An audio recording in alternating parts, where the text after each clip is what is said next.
15절에 보면 사람들이 예수님을 보고 깜짝 놀랍니다. 여러분, 이 사람들이 놀라는 데는 여러 가지 이유가 있죠. 어떤 때 놀라느냐? 사람들이 갑자기 변했을 때 그 사람을 보고 놀랍니다. 저희가 이렇게 사람들을 볼 때마다 늘 그 모습인 사람이 있고 또 날마다 변하는 부분이 있는데, 사람이 변하면 깜짝 놀라게 되죠. 긴 머리를 가진 분이 머리를 싹둑 자르고 온다든지, 아니면 갑자기 몇 개월 안 봤는데 병색이 짙어져서 온다든지 이러면 깜짝 놀라게 되죠. 그동안 무슨 일이 있었느냐. 근데 예수님에게는 지금 무리들이 쳐다볼 때 예전의 모습과 다른 모습이 있습니다. 그게 뭐냐면 이 변화산에 올라가서 예수님이 완전히 변화된 모습이었던 그 경험을 가지고 내려오신 겁니다. 모세와 엘리야와 같이 이야기를 나누시고, 변화되었고, 옷도 이 세상에서 빨래를 할 수 있는 사람이 그렇게 하얗게 빨래할 수 없을 정도로 하얗게 변했던 그 경험을 가지고 내려온 겁니다. 그러니까 그 변화산에 예수님의 그 경험과 그 변화됐던 아우라가 그대로 산 밑에까지 지속이 되다 보니까 사람들이 예전에 보던 예수님하고는 또 다른 모습을 보게 되니까 깜짝 놀라게 된 거죠.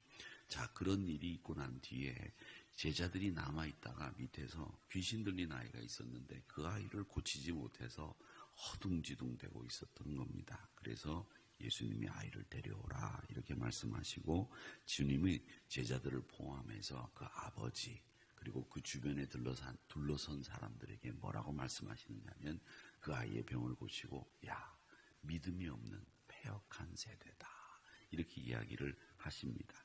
이 믿음이 없는 패역한 세대다라고 하시는 말씀을 하신 이유가 있습니다. 이건 제자들에게, 귀신 들린 아이의 아버지에게만 이야기한 게 아니라 사실은 우리 세대를 향해서 하신 말씀이 바로 믿음이 없는 패역한 세대다라고 하는 말씀을 하신 겁니다. 이 사탄이 다스리는 세계에서 가장 우리가 만나는 문제점이 뭐냐면 바로 하나님께 대한 믿음이 없는 불신이 가장 큰 문제입니다. 이 표현은, 믿음이 없는 패역한 세대라고 하는 표현은 신명기 32장 5절에 보면 모세가 이스라엘 백성들을 이끌고 나오다가 하도 말을 안 들으니까 얼마나 말을 안 들었겠어요. 한번 생각해 보세요. 그냥 예수님이, 하나님이 기적을 보여주시고 그 기적을 장래들이 맛보고 체험하고 살아났으면서도 조금 돌아서면 물 없다고 징징대고 먹을 거 없다고 징징대고 말이죠. 그리고 난 뒤에는 나중에는 묘자리가 없어가지고 우리가 여기 와서 묻혀야 되냐고 이런 얘기하고 말이죠. 또 나중엔 또 뭐라 그러냐면, 그 애굽에서 먹던 고기가 생각이 난다고, 애굽에서 먹던 부추가 생각이 난다고, 요따위 말이나 하면서 말이지, 모세를 속색이니까 모세가 얼마나 답답하고 화가 나겠어요. 지금 애굽에서 종살이 하면서 먹은 게 아무리 진수성찬이면 뭐합니까? 이스라엘 백성들이 돼지입니까? 응? 노예 생활하는 게 문제지, 거기서 먹었던 고기 생각하고 거기서 먹었던 부추 생각하면서 회상에 젖어가지고 말이지, 강가에 나가지고 기타 치면서 야, 우리가 이렇게 살아서 되겠느냐 말이지. 우리가 다시 돌아가가지고 우리가 고기도 먹고 부추도 먹고 말이지, 그러면서 살아야지. 근데 그게 종살이잖아요. 이렇게 생각이 없는 이스라엘 백성들을 보면서 모세가 얼마나 답답했겠어요. 아이고, 저것들을 그냥 달려가가지고서 한 대씩 줘박았으면 좋겠다 이런 생각이 안 들었겠어요. 그러니까 화가 나니까 그 백성들을 향해서 하신 말씀이 뭐냐면, 믿음이 없고 패역한 세대들아, 이런 말씀을 민수기에서 말씀을 하신 겁니다. 근데 지금 이 귀신 들린 아이를 고치지 못한 가장 결정적인 이유는 뭐냐면 바로 제자들을 포함해서 이 귀신 들린 아이의 아버지까지 믿음이 없다는 겁니다. 그래서 이 믿음이 없는 이유 때문에 귀신 들린 아이를 고치지 못하신 겁니다. 그리고 난 뒤에 이제 이 아이를 고치고 유명한 말씀을 하시는 거죠. 23절의 말씀, 우리가 좋아하는 말씀이죠. 여러분 기억하시죠? 할 수 있거든이 무슨 말이냐. 믿는 자에게는 능치 못할 일이 없다. 이 말씀을 하십니다. 근데 여기서 이 중요한 게 또 있어요. 뭐냐면 이 믿는 자에게는 능히 하지 못할 일이 없다 했는데 믿는 자가 누구냐? 이런 이야기들이 있어요. 이 귀신 들린 아이를 귀신을 쫓아내는 축사를 하시고 고치신 이 예수님이 믿는 자다. 이렇게 해석하시는 분들도 있고 아닙니다. 무슨 소리입니까? 이 아이의 아버지가 믿음을 가지게 되면 아이를 고칠 수 있다고 하는 이야기를 하신 겁니다. 이런 이야기를 하시는 분들도 있습니다. 그런데 어쨌든 이 말은 예수님이 되셨건 아이의 아버지가 되셨건 제자들이 되었건 믿음이 있는 사람들에게는 귀신을 쫓아내는 능력이 있고 믿음을 있는 자에게는 무슨 일이든지 다 할 수 있는 능력, 영적 파워 이런 것들이 생기게 된다라고 하는 말씀입니다. 자, 그리고 난 뒤에 우리가 읽진 않았지만 저 밑으로 내려가면 28절에 가보면 예수님과 제자들이 집에 들어가십니다. 집에 들어가시는데 집에 들어가니까 이제 제자들이 조용히 예수님께 물어요. 뭐라고 묻느냐면 예수님, 우리가 어째서 귀신을 쫓아내지 못했습니까? 그렇게 이야기를 합니다. 그러니까 예수님이 또 유명한 이야기를 하시죠. 29절의 말씀이에요. 그 말씀이 뭐냐면 기도 외에는 다른 곳으로는 이런 것들이 나갈 수가 없다. 이런 종류가 나갈 수 없다고 하는 아주 유명한 이야기를 하십니다. 여러분, 기도라는 게 뭡니까? 기도라고 하는 걸 간청이라고 해석하시는 분들도 계세요. 간청. 하나님 앞에 우리의 소원을 아뢰는 거, 그걸 기도라고 말씀하시는 분들도 있는데 요즘은 우리 한우리교회 정도 되시는 신자들은 기도는 뭐라고 얘기하느냐? 언어화된 우리의 믿음, 말로 하는 우리의 신앙 고백, 이게 바로 기도의 핵심이에요.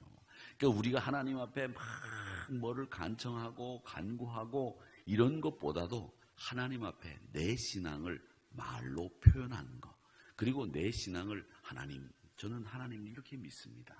저는 하나님 안에서 내 신앙이 이런 겁니다. 하나님 저를 봐주세요. 저의 마음이, 저의 믿음이 이렇습니다. 저의 삶이 이렇습니다.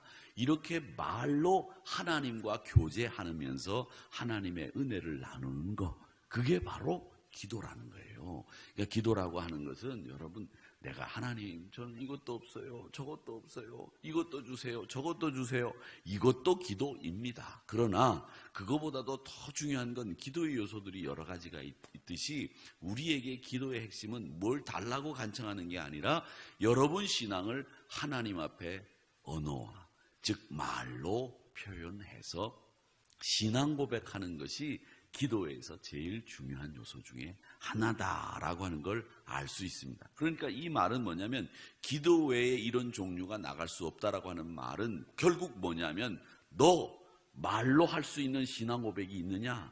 네가 언어로 바꿀 수 있는 믿음이 있느냐? 이 믿음이 있느냐 없느냐에 따라서 이런 귀신들이 나가느냐 안 나가느냐가 결정된다, 이 이야기를 하시는 겁니다. 결국 그러니까 기도라고 하는 것은 우리가 하나님 앞에 간청하는 것도 기도이지만 우리의 믿음이 기도의 질을 좌우하게 되어 있다라고 하는 겁니다. 그러니까 여러분, 우리가 하나님 앞에 기도할 수 있는 신앙을 가졌다면 그게 바로 믿음이 있다는 거예요. 믿음이 있어야 기도할 수 있고, 기도하는 사람은 믿음이 있는 거죠. 믿음이 있는 사람이 기도하는 거예요. 믿음이 없으면 기도가 되겠습니까? 안 되죠. 그러니까 기도하는 사람은 믿음 있는 사람이요, 믿음이 있는 사람들이 기도할 수 있다라고 하는 이 원리를 우리가 이 말씀을 통해서 배우게 되는 겁니다. 그래서 이 9장 말씀은 결국은 뭘 얘기하느냐면 귀신 들린 아이를 고쳤다라고 하는 이야기 속에서 우리에게 정말 중요한, 이 세대를 향해서 정말 중요한 것이 있는데 그게 하나님에 대한 믿음이요, 그 믿음이 있는 사람들이 우리 신앙에서 승리할 수 있다라는 것을 말씀을 하시고 있습니다. 자, 그리고 난 뒤에 이제 30절 그 앞에 보면 표제어 있잖아요. 보세요. 죽음과 부활을 두 번째로 말씀하시다, 이렇게 돼 있죠. 그게 예수님이 두 번째 순환 예고를 하셨다라고 된다라는 얘기입니다. 즉 내가 이제 십자가에 달려야 된다. 내가 죽어야 된다. 내가 고난받아야 된다는 이야기를 3번 하시는데 그중에 2번째 이야기를 하신다는 겁니다. 그러니까 그 2번째 이야기를 하시는 타이밍이 언제냐면 믿음에 대한 이야기를 하시고 그 다음 믿음을 공고하게 단단하게 만드신 다음에 예수님이 2번째 신앙 고백을 하신다라고 하는 것을 우리가 볼 수 있는 거죠.